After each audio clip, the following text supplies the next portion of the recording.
Fidèles téléspectateurs de TSM Immo, bonjour. Je suis Ahmed Lo, votre consultant immobilier. Et aujourd'hui, j'ai le plaisir de recevoir sur notre plateau M. Mamadou Mbaye, directeur général de l'agence immobilière Jadi Immo et ex-président de la Fédération des agents et courtiers immobiliers du Sénégal. Bonjour Mamadou. Bonjour Ahmed, c'est tout un plaisir aussi de faire cette émission avec vous. Merci. En tout cas, merci pour cette invitation. Merci beaucoup Mamadou. Alors aujourd'hui nous allons parler d'un sujet qui est très important et très passionnant qui est la gestion immobilière. Et nous allons également analyser ensemble le marché locatif sénégalais, notamment les différents dynamismes, et nous projeter également sur les différentes perspectives sur ce marché-là. Très bien. Mais avant cela, j'aimerais bien en fait que tu reviennes un peu sur ton parcours, que tu nous expliques voilà, quels ont été tes débuts voilà, donc, au niveau du secteur immobilier, jusqu'à aujourd'hui créer ta propre agence Jadi Immo. D'accord, très bien. Donc, encore merci Ahmed. Donc, quand je présente Mamadou, comme tout le monde le connaît, bien sûr. Qui capitalise aujourd'hui presque 15 ans d'expérience professionnelle dans le domaine de l'immobilier. Je suis passé dans différentes structures, dans de grandes structures de la place, avant de fonder Jadi Immo. Donc, qui à l'époque s'appelait MBS Group, donc qu'on a transformé, qui est devenu maintenant Jadi Immo depuis 2015 ans. Ah d'accord. D'accord. Oui. Et si je revois mon parcours, je suis plutôt orienté vers le développement. Quand je dis développement, je suis passé dans de grandes structures qui font carrément de la promotion immobilière. D'accord. Donc, capitalisant tout cela, à un moment donné, je me suis dit, ah, Mamadou, il faut se lancer aussi dans le même domaine, qui est la promotion et la gestion immobilière.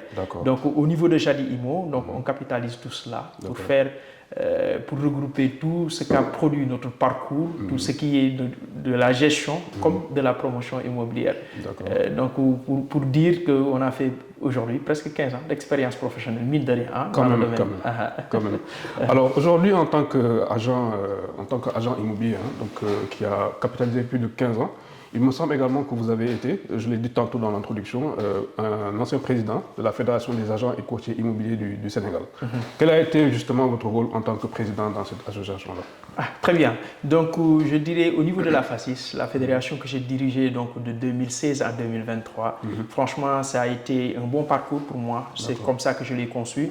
Parce qu'à un moment donné, on a constaté que la déréglementation dans notre secteur, avec des amis qui faisaient la même activité, on s'est dit franchement, il n'y a que nous qui pourrons réguler le secteur.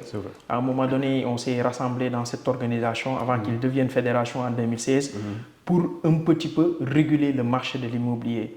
Avec des copains, donc je ne les paye pas copains, des collaborateurs qui sont dans le domaine. On a créé la FACIS pour réguler non seulement, et pour former les acteurs. D'accord. Et un pari, je ne dirais pas totalement réussi, parce que, mais de grands pas ont été réalisés. Quand je dis cela, c'est à cause de la FACIS aujourd'hui qu'on a eu des formations avec des instituts de la place qui ont formé des acteurs dans le domaine, qui ont permis à des jeunes diplômés avec leur baccalauréat ou bien qu'ils étaient des universitaires d'intégrer notre métier qui est la gestion immobilière qui n'existait pas d'alors. En plus, parce que nous tous, nous sommes sortis, je dirais même dans le temps, on est issus de différentes formations et on s'est reconverti dans le domaine de l'immobilier. Mais avec la FACIS, en collaboration avec différents instituts de la place, on a fait de telle sorte que maintenant on a une nouvelle génération qui connaît un petit peu la gestion immobilière. L'une des défis majeurs aussi qu'on a relevé au sein de la FACIS, c'est de pouvoir travailler avec l'autorité sur différents changements dans notre domaine, sur différentes lois qui ont été votées dans ce pays. On a réussi ce pari avec la FACIS aussi. Ah, très bien, c'est intéressant. Et l'organisme, ou bien je dirais le ministre de tutelle, il s'agit de quel ministre de tutelle? Vous dépendez de quel ministre de tutelle? Du ministre du Commerce. Le ministre du Commerce. Malheureusement. Et précisément, non, je ne dis pas malheureusement. C'est chaque fois qu'on répète cela, on dit que vous faites de l'immobilier et vous dépendez du ministre du Commerce. Mais c'est l'activité. C'est à cause de l'activité qu'on dépend carrément du ministre du Commerce. Mais comme je dis, on a un secteur qui est un petit peu cosmopolite. On travaille avec tout le monde. On dépend du ministre du Commerce, mais on travaille beaucoup plus avec le ministre des Finances. Quand je dis Finances, c'est impôts et domaines qui dépendent carrément de ce ministère. On travaille beaucoup aussi avec le ministre de l'Habitat. malgré que nous dépendons carrément du ministre du Commerce. D'accord. Et précisément au niveau de la direction du commerce intérieur. Direction du commerce intérieur, exactement. D'accord, très bien. Alors aujourd'hui, en tant qu'agence immobilière, pour les téléspectateurs qui nous suivent, quel est le rôle aujourd'hui d'un agent immobilier au Sénégal et de façon générale, bien sûr? Très bien. Je le dirai tout le temps. J'ai un livre que j'ai lu et que j'aime beaucoup relire des fois, qui me dit qu'il faut avoir un agent immobilier dans la famille comme on a un médecin ou bien un avocat. C'est ça. C'est important. Au-delà du rôle de conseiller que nous jouons, au-delà du rôle de l'intermédiation que nous jouons, un agent immobilier doit être en mesure d'enlever le fardeau du propriétaire. Quand je dis le propriétaire, celui qui a un bien, qui veut le mettre en location ou bien le mettre en vente. L'expérience d'un agent immobilier doit le permettre de se décharger de ce fardeau, à pouvoir vendre ou bien louer son bien dans des conditions les plus optimales que ce soit. C'est ça. Donc moi, je conçois comme ça un agent immobilier. Ça ne doit pas être quelqu'un qui est là, donc qui indexe par le doigt pour dire qu'il est à louer ou bien il est en vente, mais il doit être en mesure, dès qu'une personne se rapproche de vous, de transformer sa demande. Quand je dis transformer sa demande, d'être en mesure de pouvoir aider ce propriétaire à l'expliquer et à l'indiquer quelles seront les conditions pour vendre ce produit. D'accord. Comment est le marché, oui. Combien coûte ce produit ou bien combien on loue ce produit. Un agent immobilier doit être en mesure de tout disséquer avant même de proposer le produit dans le marché. D'accord. Donc moi je le conçois comme un docteur ou bien un avocat pour quelqu'un. Très bien. C'est une très bonne définition d'ailleurs. D'un agent immobilier. Oui, effectivement, c'est très original. Ouais. Et justement, en tant qu'agent immobilier, enfin aujourd'hui, moi, imaginons que je suis un propriétaire et je souhaiterais louer mon actif, que ce soit un appartement ou bien une maison. Aujourd'hui, au niveau du cabinet AML, on a constaté qu'il y avait on a recensé plus de 466 agences immobilières au niveau du territoire sénégalais. Il y en a beaucoup. Et justement, avec cette panoplie d'agences immobilières-là, en tant que promoteur, en tant que propriétaire, comment devrais-je faire justement pour choisir le bon agent immobilier qui pourra satisfaire à mes besoins? Est-ce qu'il y a des critères qu'il faudrait justement, qui pourraient différencier un agent d'un autre ou pas? Non, Ahmed, moi je dirais que dans tout secteur d'activité, il faut prioriser le professionnalisme. D'accord. Parce que comme vous dites, on a presque 460 ou bien plus même, parce que peut-être il y en a que vous n'avez pas. Effectivement. Parce que tout le monde est dans le métier, C'est malheureusement. C'est un métier qui est devenu un métier facile. Mais les professionnels resteront toujours les professionnels.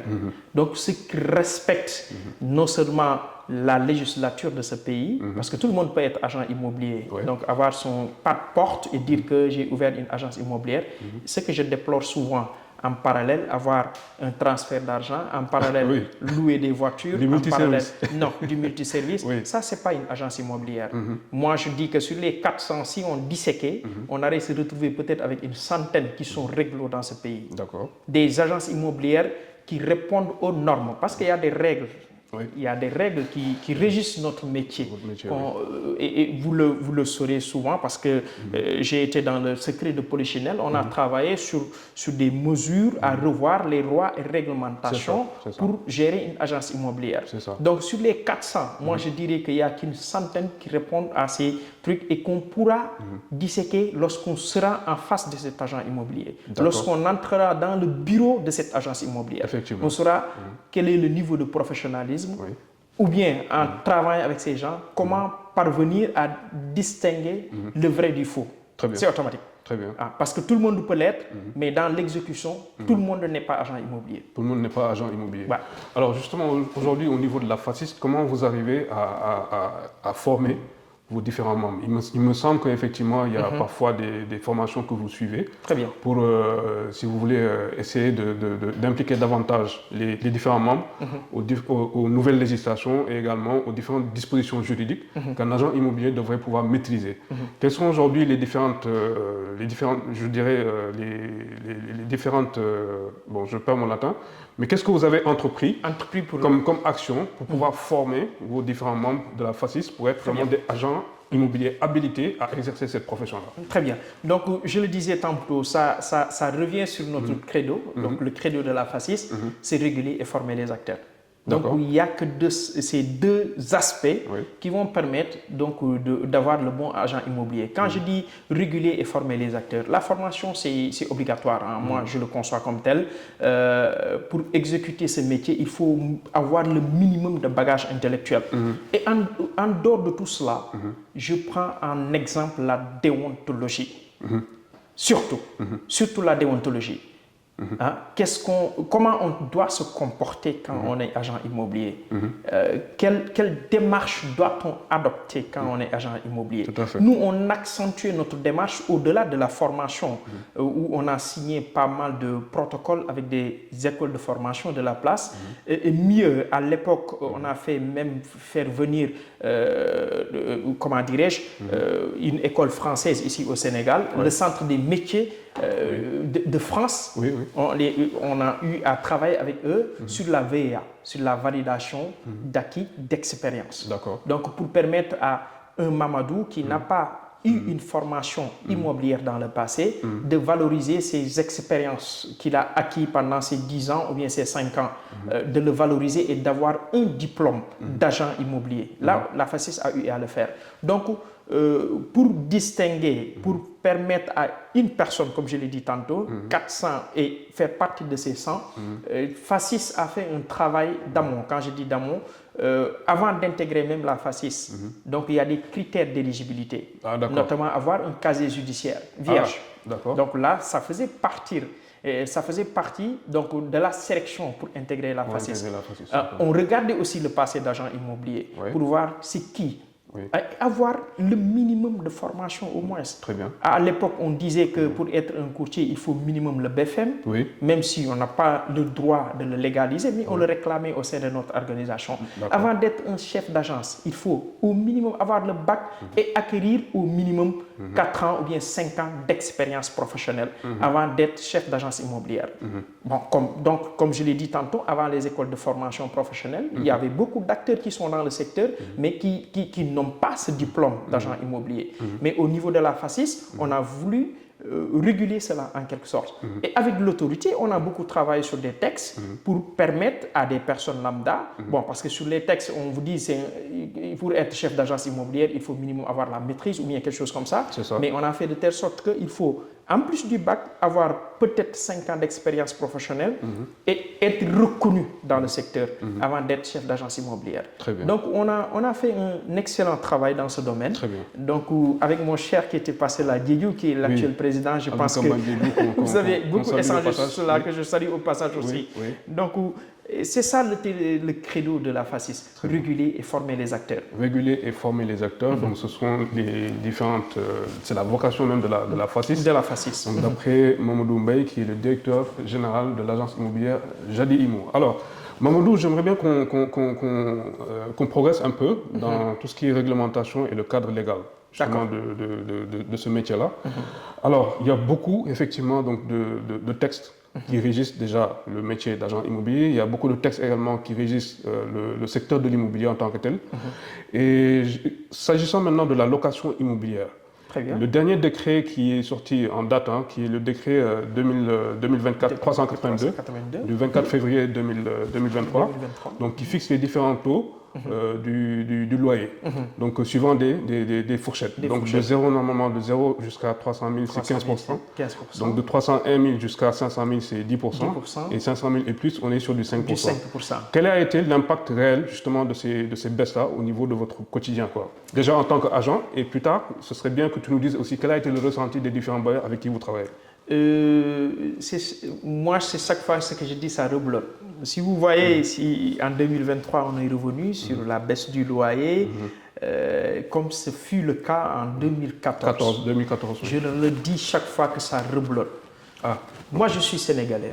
Donc, comme tout Sénégalais lambda, on a constaté à un moment donné qu'il y avait une déréglementation du secteur. Donc, il n'y avait pas de contrôle. Tout le monde faisait ce qu'il veut. Donc, je suis sénégalais, je suis locataire quelque part. Donc, quand on a baissé le loyer, donc je l'ai senti. Comme à l'inverse, hein, quand je dis je l'ai senti, Oui. parce que j'ai bénéficié de cette baisse. D'accord. Mais quelles sont les répercussions qui viendront après? D'accord. C'est chaque fois ce que j'ai déploré auprès de l'autorité. Hein. Moi, aux plus grandes instances de l'autorité, j'ai toujours dit qu'il ne faut pas baisser le loyer, mais il faut encadrer le loyer. Oui. Il n'y a aucun pays dans le monde, Oui. vous pouvez Où on m'en baisse, citer, oui, oui. où on parle de baisse de loyer, Oui, c'est on vrai. parle de l'encadrement du loyer. Absolument. Moi, c'est sur ces points avec l'autorité que j'ai toujours discuté, en leur disant qu'on a un métier qui est très bien encadré, mais dans la réalité des faits, qui n'est pas exécuté. Les lois et les règlements existent.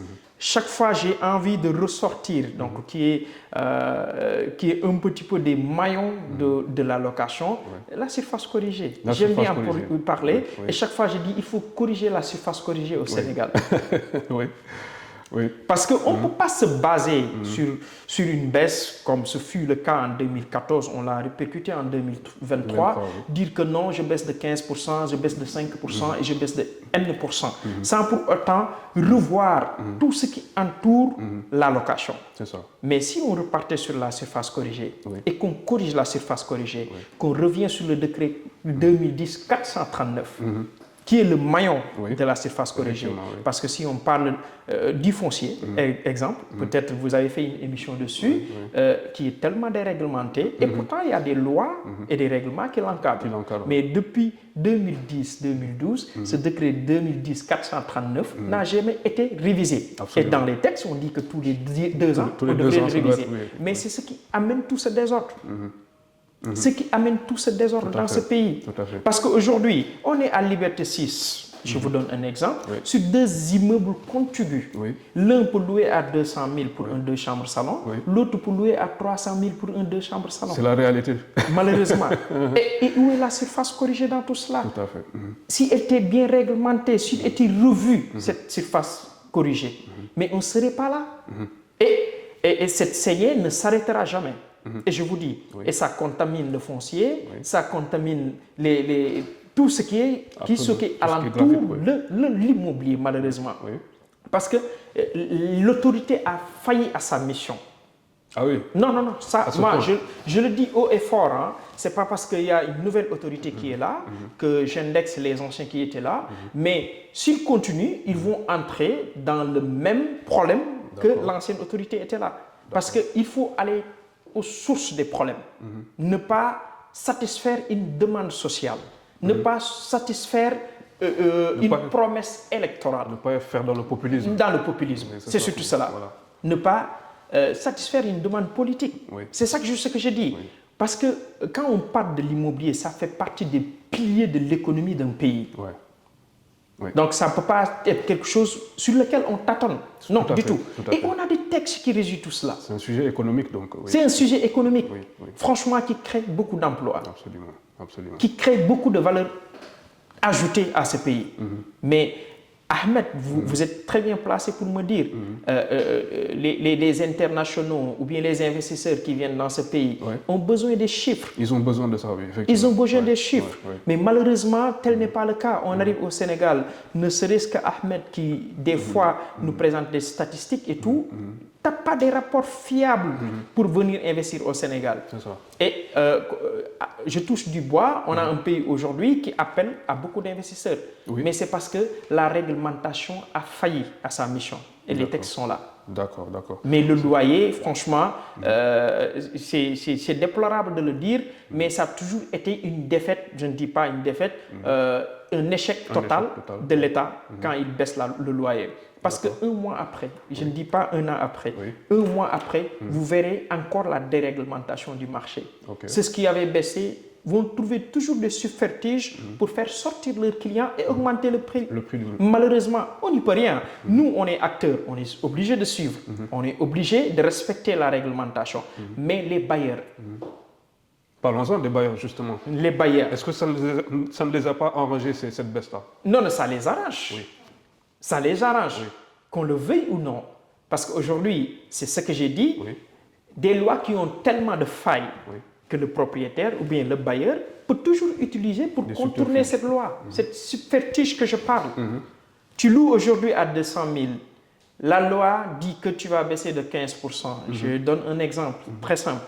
Mais demain, tu vas dire à ton client, ah, moi, je veux récupérer mon bien. Ah, la loi peut-être l'encadre sur 2 points en disant que pour faire sortir un client, il faut se fonder sur une démolition, reconstitution, ou bien faire loger la famille, ou bien la personne en tant que telle. Mais toutes ces deux trucs-là, règles-là, peuvent être contournées par le bailleur. Et c'est ce qu'ils sont en train de faire. Et quand qu'ils font sortir leur client, le prix va augmenter. Il était à 200 000, il sera à 250 000. Et la demande, vous le savez comme moi, est bien 2 fois ou bien 3 fois supérieure à l'offre. Toujours, on trouvera quelqu'un d'autre qui va prendre ce bien. Et cette déréglementation, c'est ce qui amène ce qu'on est en train de vivre. Je ne loue pas un Sénégalais, je ne loue pas... Ça, par contre, c'est interdit par la loi. Non, c'est totalement interdit par la loi. Mais la déréglementation de la loi induit les gens à aller sur cela. D'accord. C'est interdit par la loi. Malheureusement, tout ce qui est interdit dans la loi est permis à cause de cette déréglementation. Je le dis haut et fort. Très bien. Moi, je dirais à l'État, quand on travaillait sur la baisse du loyer, je disais à l'État, franchement, on peut y arriver. Comment? Il faut que l'État, ou bien, soit le premier bailleur locatif privé. C'est important. Il faut que l'État soit le premier bailleur locatif. Je le dis haut et fort. Tu pars en France, SNHLM, ça existe toujours, ici au Sénégal. Mais les HLM que vous voyez en France, vous allez à Marseille, à Paris, mais toutes les grandes locations sont tenues par l'État. Par l'État, Et l'État, en ce moment, pourrait le contrôler. Au moment où on prenait nos terres, on le dispersait entre des autorités. Mais l'État devrait prendre ces terres. Je prends l'exemple de l'aéroport, l'exemple de la bande verte. Là où Mamadou a son immeuble et il loue à 400 000, l'État pourrait louer à 200 000. Et là, ça baisserait drastiquement le loyer à Dakar. On n'a pas besoin de faire des calculs. Très bien. Et faire revenir, je suis allé plus loin, la location-vente à Dakar. Mais pourquoi pas? On me dit aujourd'hui, il n'y a aucun promoteur qui le fait aujourd'hui. Et où est la SNHLM? Où est le SICAP? Où est à l'époque SCAT Urbain? On se pose toujours ces questions-là. On se pose ces questions. Donc, c'est l'État qui ne veut pas que le marché soit régulé. Et je le dis entre guillemets, c'est parce que c'est eux les principaux bailleurs. Oui, c'est ça. Mais si on revient un peu à ce décret-là, Mamadou, c'est vrai que tu nous disais tantôt que toi, tu l'as senti. Mais quel a été justement le ressenti des autres bailleurs? Est-ce que, en tout cas, ceux qui sont en conformité avec la loi, est-ce qu'aujourd'hui, ils ont vu un impact positif, ils ont eu un impact négatif? Quel a été le ressenti derrière? Parce que c'est important pour les gens qui suivent. Très bien. Quels ont été les résultats qui ont été obtenus? Non, pour dire, il y en a qui ont été très corrects quand même, qui ont suivi. Moi, je dis que tout malheur est bon pour certains, parce que pour certains, ça a permis à certains locataires aussi de pouvoir souffler et de respecter leurs engagements. D'accord. Parce que, quoi qu'on puisse dire, de part et d'autre, ça peut être important. Quand je dis que quand on baisse et que ça devient quelque chose qui permet au client de souffler, même si c'est un 25 000 francs de moins, mais ça peut permettre au client de respecter ses engagements. Ses engagements, d'accord. Donc, certains propriétaires ont vu cela. Des clients qui... parce que malheureusement, c'est ce que je dis tout le temps. Donc, c'est seulement au Sénégal qu'on ne réfléchit pas, non seulement son investissement immobilier, et qu'on ne réfléchit pas sur son investissement locatif. J'ai un salaire de 200 000, je prends une location à 175 000. Il n'y a qu'au Sénégal ça existe. Que ça existe, Parce qu'on a toujours dans la tête que je dois habiter Dakar, je dois habiter SICAP, je dois habiter proche de mon lieu de travail et je n'ai pas les moyens. Donc, on est toujours déficitaire. On a 175 000, ce qui devrait représenter le tiers de ton salaire et maintenant presque plus un peu plus. Vous voyez un petit peu. Et ce qui amène à chaque fois le gourgourlou qu'on est, on ne parvient jamais à respecter le paiement de ces loyers. Et ce qui induit, c'est ce que vous disiez que c'est interdit. Et en ce moment, les bailleurs préfèrent un étranger au détriment d'un Sénégalais. Parce qu'eux, ils maîtrisent ce qu'ils font. Mais nous, nous ne le maîtrisons pas. Mamadou est affecté à Dakar. Automatiquement, il veut un local. Quand je dis un local, il veut faire habiter sa famille. Il ne négocie pas. Quel que soit le prix, il va trouver ces 3 mois, il va le mettre sur place. Très bien. Et après, ça se répercute. 2 mois, 3 mois après, il ne parvient pas à respecter ses engagements et ce qui s'ensuit, se suit. Ok. Vous voyez un petit peu. Très bien. Non, non, c'était salutaire. Hein. Je l'ai déploré tout à l'heure parce que la façon dont elle a fait, c'était pas bon. Mais c'est salutaire d'une part parce que ça a permis à certains Sénégalais lambda de souffler au moins, même ne serait-ce que si c'est un 5%. Tout à fait. Donc je dirais même les 15% parce que les 5% sont les patrons de ce pays. Tout à fait, tout à fait. Alors, en parlant justement de biens locatifs, hein, donc aujourd'hui, il y a beaucoup de propriétaires. Hein. D'après les dernières statistiques de l'ANSD, il y a à peu près au moins un propriétaire sur 2, donc au niveau de la région de Dakar. Quoi. Vous, en tant qu'agent immobilier, hein, qui exerce depuis plus de 15 ans, quelles sont les différentes stratégies que vous avez eu à constater ces dernières années par rapport à ces propriétaires-là qui louent leurs biens? Est-ce qu'il y a peut-être des stratégies qui sont déjà en place, qu'ils vous partagent et derrière, il y a peut-être un échange entre vous et eux, pour voir quelle serait la meilleure stratégie pour louer ces biens-là? Ou bien c'est vous-même qui allez rencontrer ces propriétaires-là qui disposent de biens immobiliers pour leur proposer vos services et leur faire des recommandations stratégiques sur les différents biens locatifs? Ahmed, sur cela, je reviens sur Jadi Imo. Donc, pour vous dire ce que j'ai capitalisé pendant mes 15 années d'expérience professionnelle, nous, on accompagne le client d'amont en aval. Quand je dis cela, on est partie conseil avant même que le client s'engage. Parce que c'est ce que j'ai dit tantôt, il faut mûrir son investissement immobilier. Donc, tout le monde sait que donc, le rapport locatif est bien au Sénégal, hein, ça il faut le reconnaître.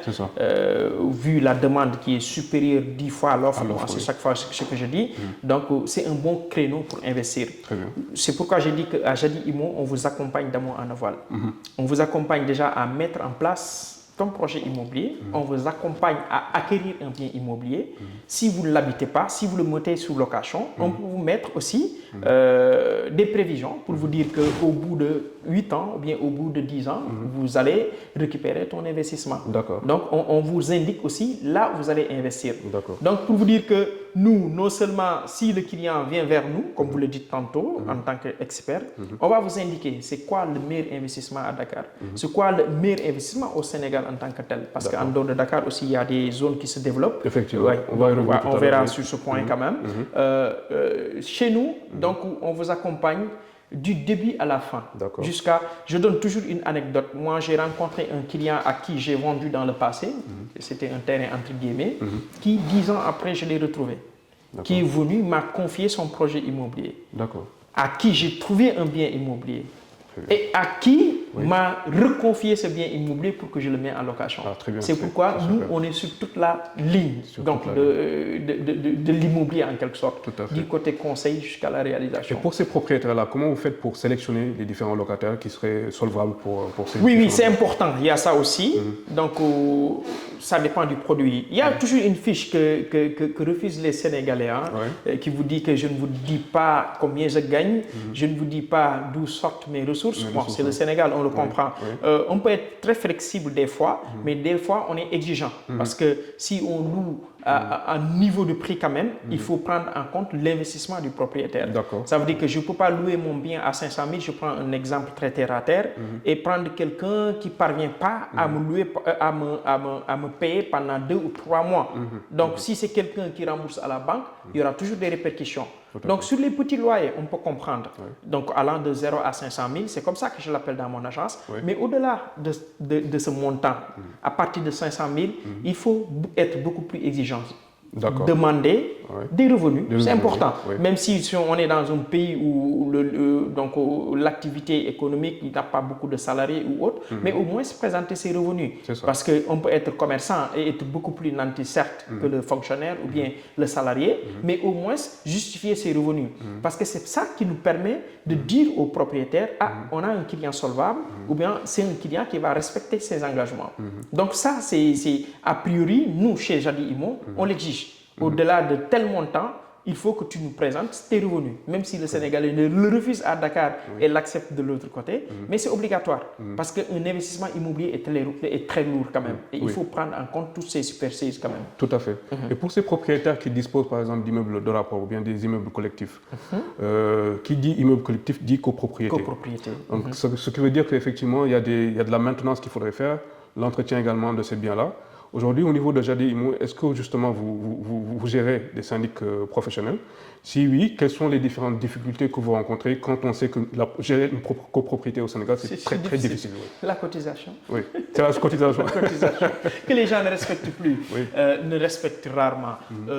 Parce que j'ai dit qu'il y a syndic de copropriété et il y a syndic de colocataire.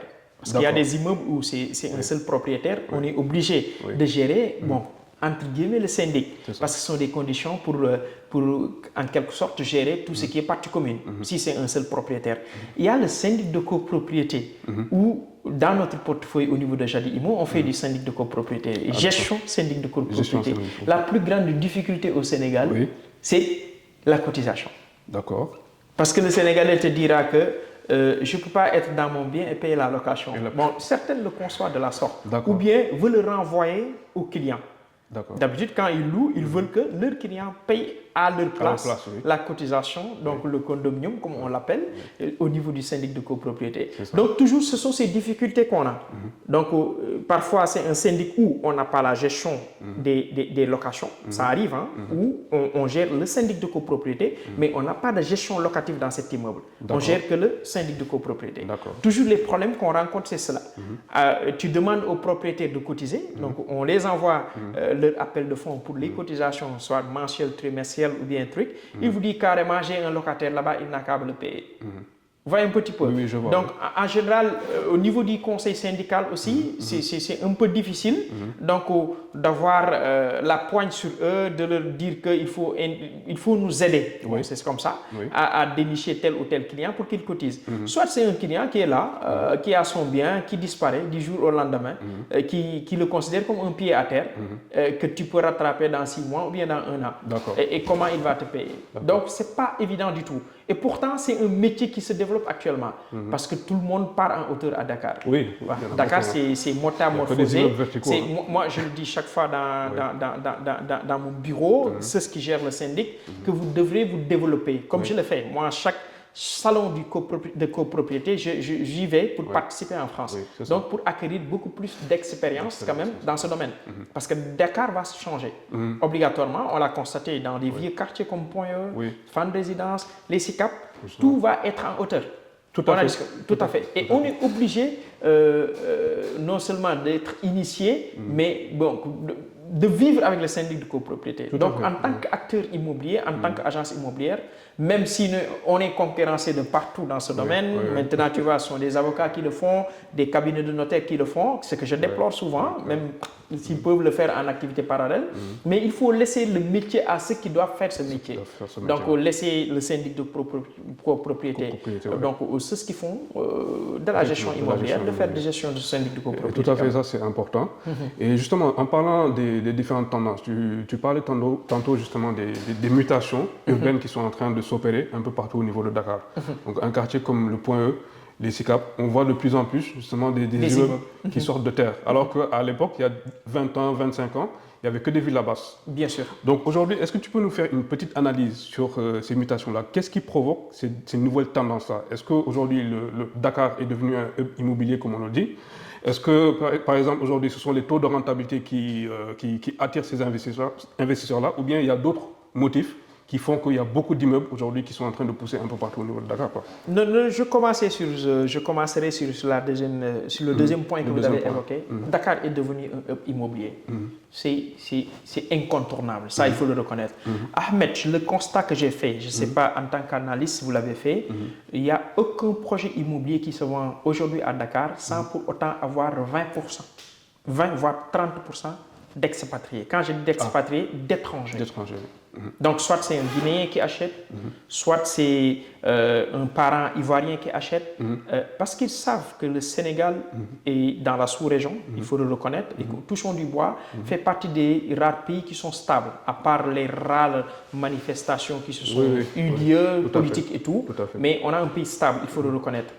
Moi, je préfère investir à Dakar qu'en Guinée. Chaque fois, c'est ce que vous dit un Guinéen, parce qu'il voit que là-bas, malgré qu'on a une déréglementation chez nous, mais c'est beaucoup plus réglementé Guinée ou bien autre part.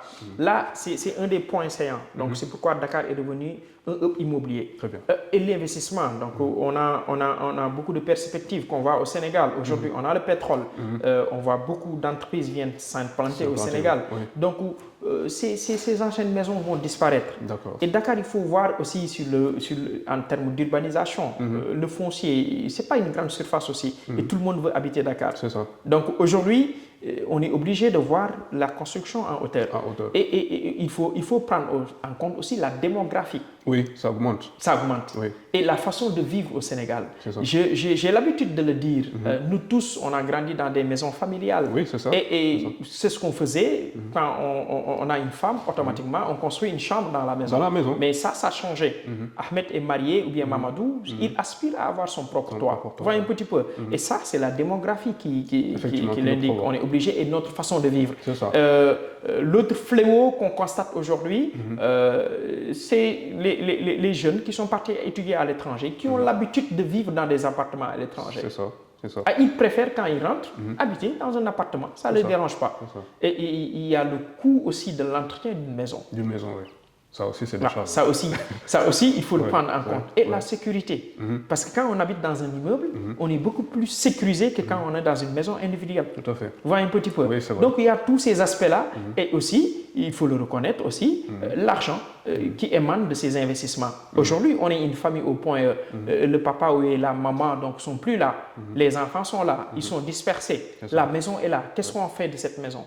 Et si on dit que, si on a fait un projet immobilier, le foncier, vous voyez comment c'est exorbitant maintenant dans ces quartiers. Si on fait un investissement immobilier avec le système de ces promoteurs, on construit pour vous, on vous restitue 4 appartements, on vous restitue de l'argent. Vous préférez cela, un partenariat. Et c'est ce qui se développe aussi aujourd'hui à Dakar. Donc, il y a tous ces facteurs-là qui expliquent pourquoi on a eu ce changement dans notre pays. Donc, et en termes d'offres immobilières, Mamadou, en tant qu'agent immobilier, qu'est-ce que tu as constaté?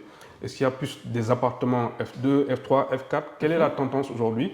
Là où la demande est plus forte, en tout cas, sur ces différents types de... Vous voyez, chaque pays a ses réalités. Donc, automatiquement, quand je dis j'investis dans l'immobilier au Sénégal, je pense à la famille.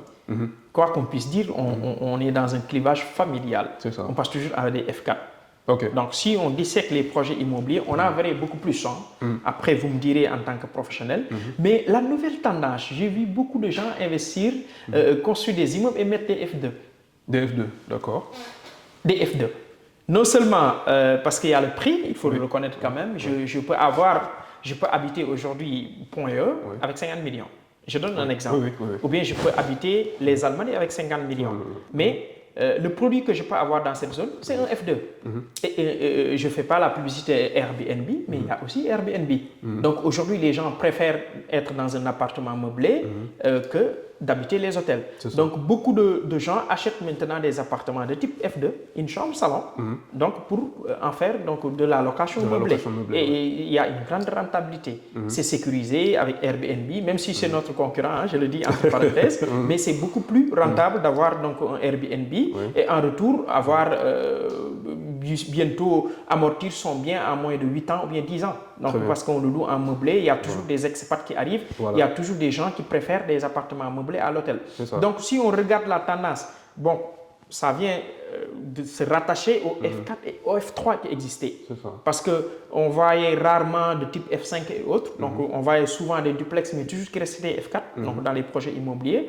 Donc on voyait beaucoup plus de F4 et de F3 dans les projets immobiliers. Mais bon, maintenant le Sénégalais commence à devenir bourgeois. Donc il te parle de loft, il te parle de penthouse et autres quand même.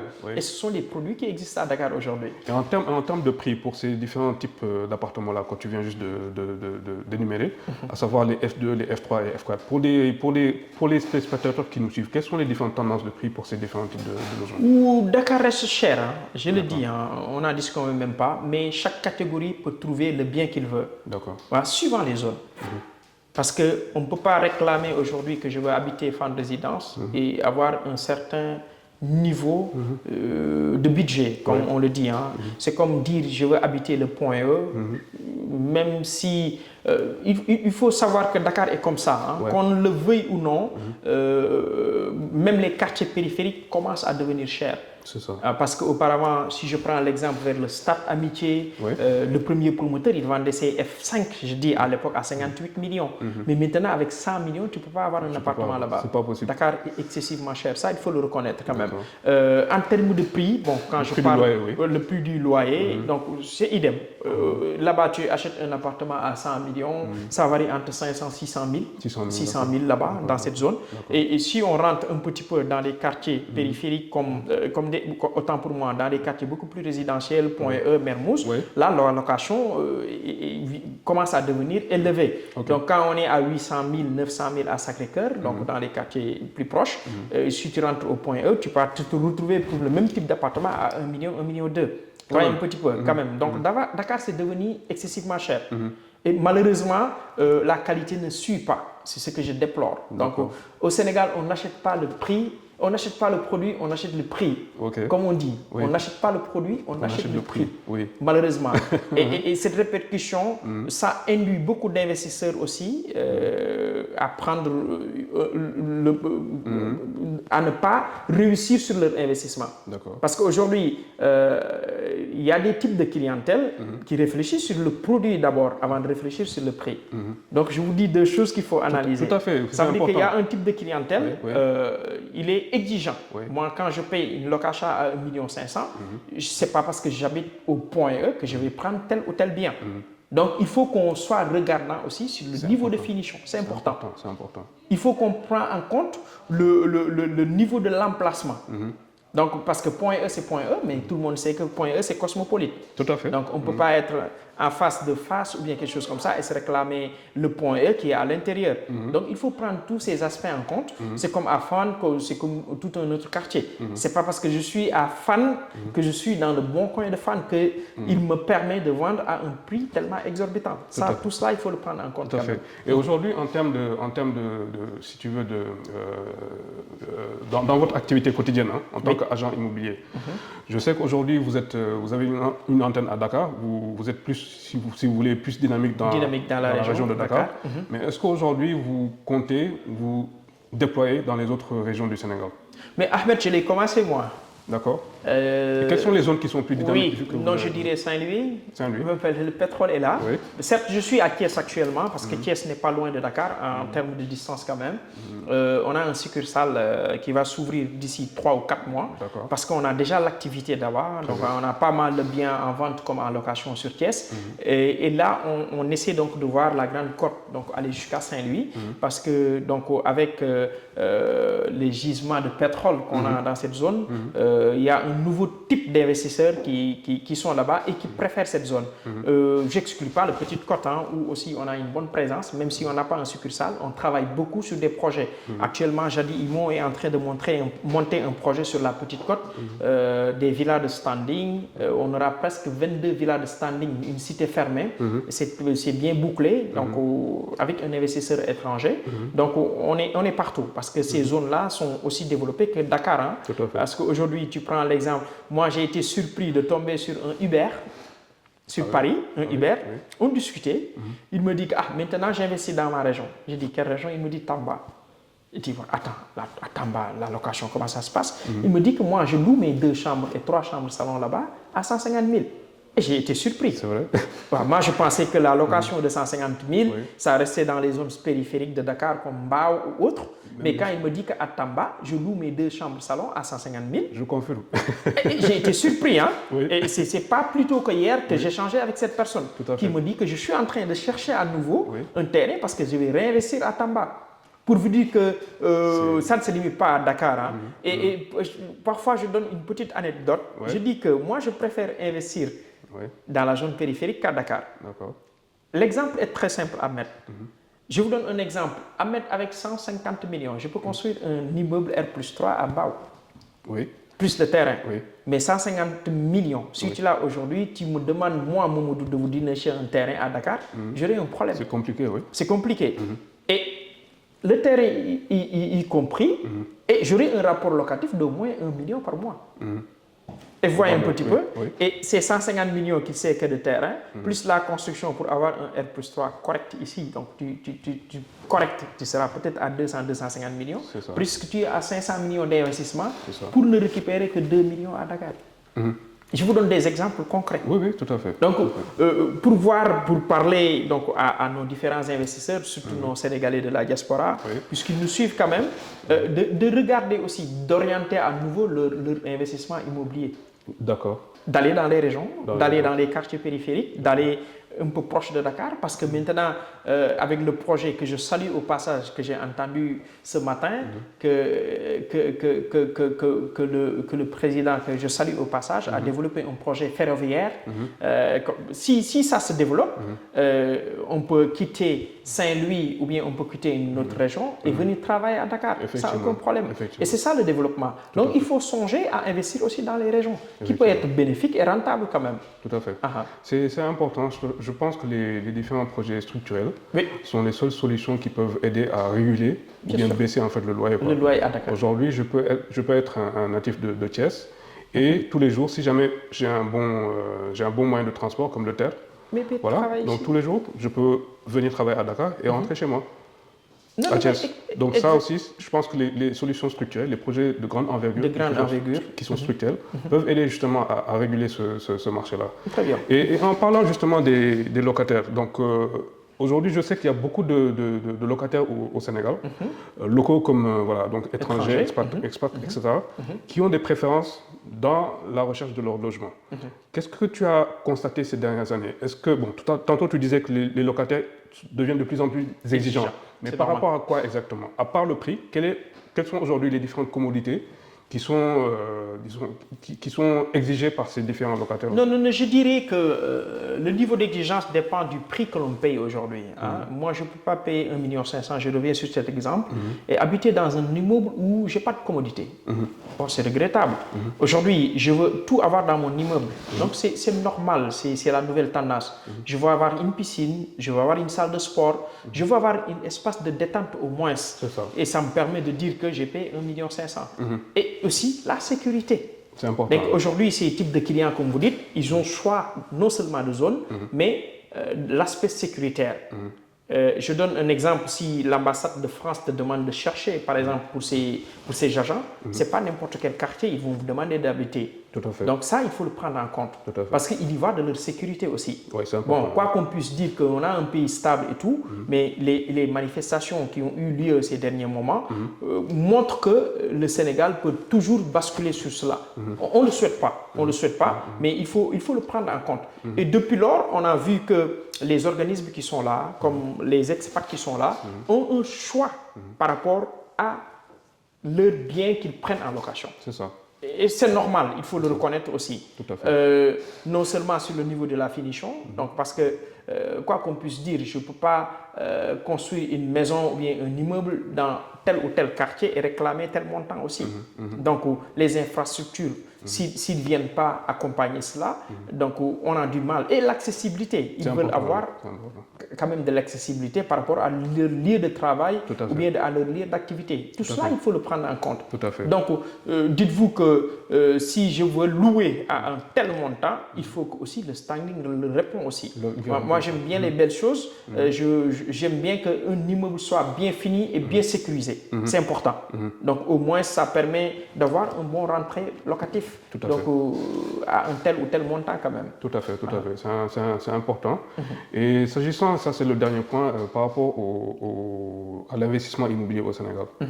On a constaté effectivement que Dakar, l'axe Dakar, Mbour, Thiès, il y a vraiment une industrie immobilière qui est bien en place, qui produit quand même énormément d'actifs. Certains, ce sont des passifs, c'est vrai, mais il y a beaucoup plus d'actifs en fait que de passifs au niveau du Sénégal. On a constaté également que sur le littoral, il y a énormément de projets immobiliers qui sont en train de sortir de terre. Et récemment, avec la récente suspension des affaires domaniales et foncières au niveau du littoral, donc, on a vu qu'il y avait effectivement des impacts économiques, des impacts sur le plan des ressources humaines, etc. Parce qu'il y a beaucoup de personnes qui sont peut-être certainement en chômage technique. Aujourd'hui, comment tu lis cette situation-là? Est-ce que ça a été une très bonne décision de la part des autorités, ou tu penses que peut-être que ça aurait été, ils auraient pu peut-être prendre d'autres dispositions pour ne pas freiner cette activité-là, voilà, pour pouvoir solutionner ce problème? Ahmed, moi je ne fais pas de politique, mais il faut qu'on donne souvent des conseils aux politiques. Ça veut dire que certes, on a vécu une opposition radicale, tout le monde l'a vu, qu'on ne gouverne pas radicalement. Ahmed, nous ne sommes pas le Maroc, quoi qu'on puisse dire. Nous ne sommes pas les pays assez développés pour prendre certaines mesures dans le populisme, comme j'ai dit, hein, parce que ce qu'on a constaté ces derniers moments, c'est déplorable. Moi, je suis pour qu'on libère le littoral, mais il y a une façon de le faire, Ahmed. Ça veut dire qu'on ne gère pas un pays en sortant à la radio ou bien en faisant des communiqués de presse, dire qu'on a stoppé ça, sans donner des indications précises.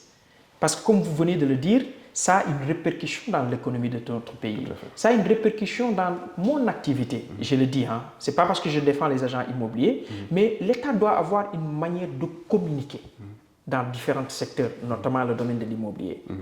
Aujourd'hui, ce qu'on a vu récemment, des gens qui se baladent avec leur caméra, qui filment une villa d'une X personne pour dire que ça appartient à telle personne. C'est pas bon. C'est pas bon dans un pays de faire peur à tout le monde. Oui. C'est pas bon. On a nos réalités. Tout à fait, je suis parfaitement d'accord. Il faut les prendre en compte avant de faire quoi que ce soit dans n'importe quel domaine d'activité. Aujourd'hui, c'est l'immobilier. Demain, ça peut être la presse a vécu ses choux gras derrière moi. On parlait de fisc et tout. Bon, certains, entre guillemets, ont fait des rétentions de salaire tout en disant que je paye le fixe et tout, parce qu'il n'y a pas une bonne communication derrière. Ce qui est arrivé sur le littoral, moi je veux bien, comme je l'ai dit tantôt, aller me balader avec ma famille sans aucune contrainte. Mais il faut toujours l'encadrer. C'est important, oui. Il faut toujours l'encadrer.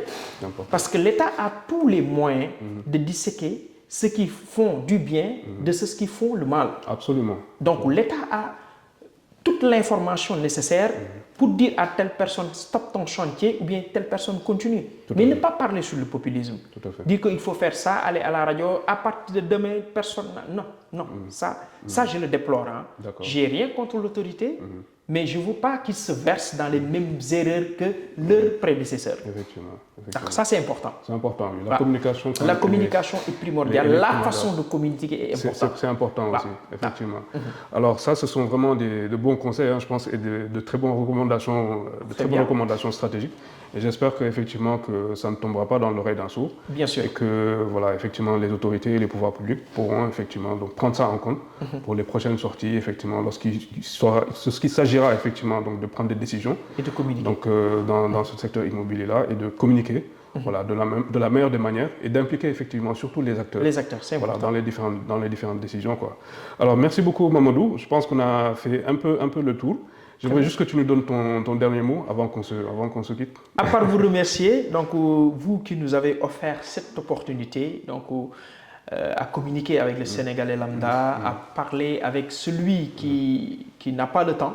En tout cas, je vous félicite de passage, Ahmed, parce que c'est une émission qui est suivie aujourd'hui. Parce que moi-même qui vous parle, peut-être je n'ai pas le temps de passer une heure de temps devant une chaîne sénégalaise, mais via les chaînes que vous vulgarisez, via le net quand même, vous parvenez à atteindre le cible qui n'avait pas le temps. Mais une émission que je suis, hein, et franchement, je vous en félicite, vous et votre équipe quand même.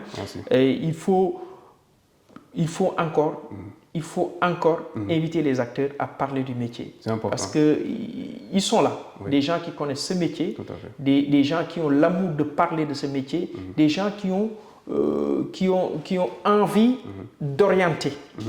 Donc les gens à aller sur la bonne direction. En tout cas, merci beaucoup pour cette invitation. Merci beaucoup, Mamadou. C'est très hautement apprécié. Hein. Donc, mesdames et messieurs, chers téléspectateurs, auditeurs, internautes, donc nous sommes arrivés au terme de cette émission-là. Donc aujourd'hui, nous avions eu le plaisir d'inviter M. Mamadou Mbaye, qui est le directeur général de l'agence immobilière Jadi Immo, agent immobilier et membre de la FACIS. Hein, et du REPIS. Et du REPIS. Hein. Le rassemblement des promoteurs publics et privés, immobiliers, des promoteurs immobiliers publics et privés. Voilà, du Sénégal. Donc je suis membre depuis presque 2007. Hein. Ah d'accord, très bien. Alors certainement qu'on va t'inviter une prochaine fois en ta qualité de membre de la REPIS Très bien. pour qu'on parle justement de la promotion immobilière. Très bien, c'est Voilà. avec au plaisir, Ahmed. Merci beaucoup, chers téléspectateurs. Donc, ne ratez pas la prochaine émission où nous allons parler effectivement donc, du loyer. Donc, on va inviter effectivement d'autres acteurs qui vont aller en profondeur justement sur ce sujet économique-là. Et on espère que effectivement les différentes recommandations stratégiques qui seront formulées lors de cette émission-là pourront profiter à tout le secteur immobilier et également au niveau des pouvoirs publics. Merci beaucoup, je suis Ahmed Lo, votre consultant immobilier, et à la prochaine. Au revoir.